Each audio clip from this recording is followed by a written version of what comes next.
Hello dear all, good morning বলবো না good night বলবো বুঝতে পারছি না, কারণ এখন বাজছে হলো রাত্র 2:17 আর এখন আমি উঠেছি হলো আমরা যাব একটা মন্দিরে। তার জন্য আমরা তাড়াতাড়ি স্নান টান করে রেডি হয়ে গেলাম। আর অভিকে এখন পর্যন্ত ডাকিনি, ওকে এখনই ডাকবো আমি। তো আমি রেডি হতে হতে অভি স্নানে চলে গেল। আর কমেন্টে জানাবে ফ্রেন্ডস আমাকে কেমন লাগছে। এরপর আমরা আমাদের ঐতিহাসিক ভিডিওটা নিয়ে নিলাম, দেন আমরা বেরোয় পড়লাম হলো মন্দিরের উদ্দেশ্যে। তো আগে বলে দিই তোমাদেরকে যে আমরা কোথায় যাচ্ছি। আমরা যাচ্ছি হলো কামাখ্যা মন্দিরে পুজো দিতে। ইয়েস ফ্রেন্ডস, সেখানে যদি একদম ভেতরে গিয়ে দর্শন করতে হয় তাহলে কিন্তু এরকম টাইমে বের হতে লাগে, না হলে কিন্তু আরো যদি দেরি করা হয় তাহলে সারা দিনটা ওখানে কাটাতে লাগবে তোমাদের, কেননা সকালবেলার দিন থেকে অনেকই বেশি ভিড় হয়ে যায়। তো এখন এই মন্দিরের অনেকটা নিয়ম চেঞ্জ করেছে। তো চলো তোমরা যারা যারা যাওনি তোমাদেরকে দেখিয়ে দিই যে এই বছরে যদি তোমরা আসতে চাও বা এই কয়দিনের মধ্যে যদি তোমরা গুয়াহাটি কামাখ্যা মন্দিরে আসতে চাও তাহলে কি কি নতুন রুলস পরিবর্তন হয়েছে। তো সবকিছু সেরে আমাদের রুম থেকে বেরোতে বেরোতে টাইম হয়ে গেছিল প্রায় 3:20 এরকমই হবে।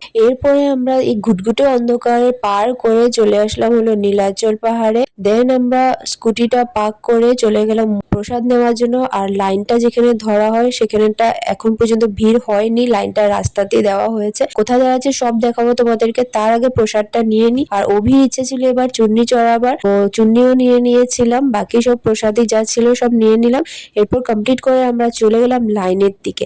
লাইন দেখতে পাচ্ছ ফ্রেন্ডস, শুরু হয়েছে তো হয়েছে, শেষ হওয়ার নামই নেই। কি লম্বা একটা লাইন, প্রত্যেক বছরে এখানে রোজ কিছু না কিছু চেঞ্জ হয়। আর এখন দেখো একদম রাস্তা থেকে লাইন, এটা মানে অ্যাকচুয়ালি আমি এখন এই বছর জানুয়ারিতে এসেছিলাম, তখনও সেম সিস্টেম ছিল। তোমরা যারা যারা আমার আগে ভিডিওটা দেখেছো, লাস্ট এসেছিলাম জানুয়ারিতে দর্শন করে, তখনও সেম লাইনই ছিল, বাট আমরা তখন ভিতরে দর্শন করতে ঢুকিনি, এখন ঢুকছি। তো তোমাদেরকে পুরো প্রক্রিয়াটা দেখাবো, তোমরা যারা যারা আসোনি ওদের বুঝতে সুবিধা হবে। আর যাদেরকে তোমরা এখানে দেখতে পারছো যে প্লাস্টিক পেরে বসে আছে, ওরা কিন্তু রাত্রে 1টা কিংবা 12:30 থেকে লাইন দিয়েছে। ইয়েস ফ্রেন্ডস, এখানে কিন্তু প্রথম দর্শন পেতে হলে এরকম টাইম থেকেই লাইন দিতে হয়, না হলে কিন্তু তোমরা প্রথম দর্শন পেতে পারবে না কখনোই। তাই তোমরা যারা বাইরে থেকে এসছো, মন্দিরের আশেপাশে লজ বা হোটেলে আছো, ওরা কিন্তু রাত্রে 12টা 12:30 সময় স্নান টান করে একদম 1টা-1:30টার মধ্যে লাইনটা দিয়ে দেবে। তাহলে ফার্স্ট দর্শন না হোক কিন্তু ফার্স্ট লাইনে তোমরা দর্শন করতে ঠিক পারবে। এতে তোমাদের অনেকটা টাইমও বেঁচে যাবে আর তোমরা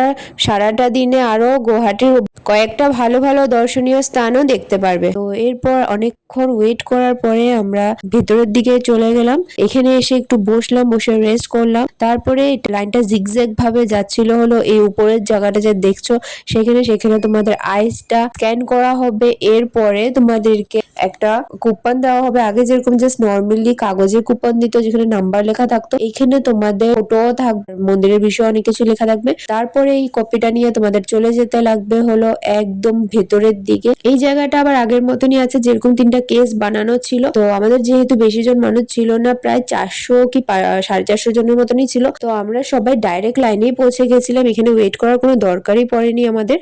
আর এইখানে এসে তোমাদেরকে একটা টিপস দিয়ে দিই যে তোমরা যদিও লাস্টে থাকো, এই পয়েন্টে এসে কিন্তু তোমরা একটু এগিয়ে যাওয়ার চান্সেস আছে। সেটা কেমন করে বলছি, তো তোমরা যখনই কুপনটা হাতে পাবে তখন কিন্তু তোমাদের একটু দৌড়ে গিয়ে ভেতরে লাইন দিতে লাগবে। তোমরা যদি একদম আস্তে আস্তে যাও তাহলে কিন্তু হবে না, যেরকম আমরা করেছিলাম। তো প্রায় অনেকটাই লাস্টে ছিলাম, তোমরা দেখতেই পেয়েছো লাইন ধরার সময়। কিন্তু যখন আমরা কুপনটা হাতে পেয়েছি, আমি আর অভি কিন্তু অনেক স্পিডে দৌড়ে গেছি একদম মেন লাইনটা ধরার জন্য।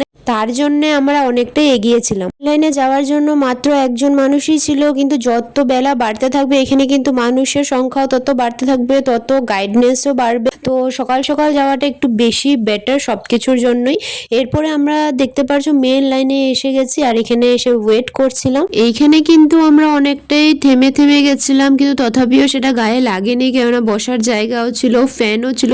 এই জায়গাটা আশা করছি তোমাদের কোনো রকমের কোনো কষ্ট হবে না, বাস মনে ভক্তি ভরে মা কামাখ্যার নাম নিয়ে এগোতে থাকবে।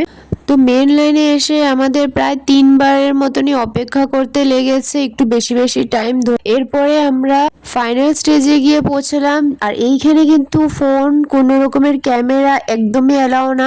যদি ইউজ করতে ধরা পড়েছো তাহলে কিন্তু 2100 টাকা ফাইন কাটবে, স্পষ্ট করে লেখা আছে এখানে।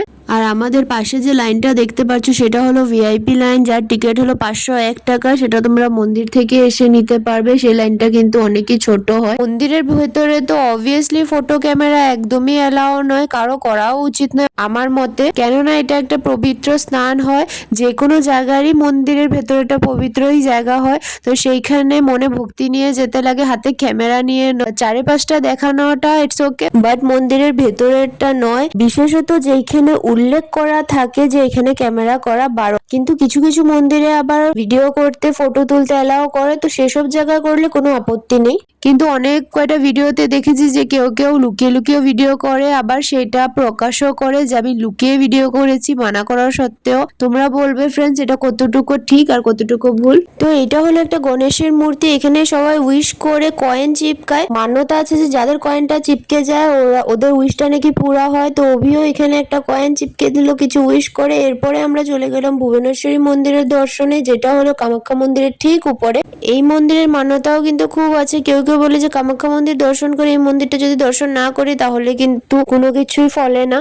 আর কামাখ্যা বাড়িতে তোমরা যতটুকু বেশি রাশ পাবে, এখানে কিন্তু ততটাই পিসফুল আছে। এখানে কিন্তু এসে তোমরা অনেকটাই শান্তি অনুভব করতে পারবে। এখান থেকে পুরো গুয়াহাটি, নর্থ গুয়াহাটি এবং ব্রহ্মপুত্র নদের দৃশ্যটাও কিন্তু দেখতে অপূর্ব লাগে।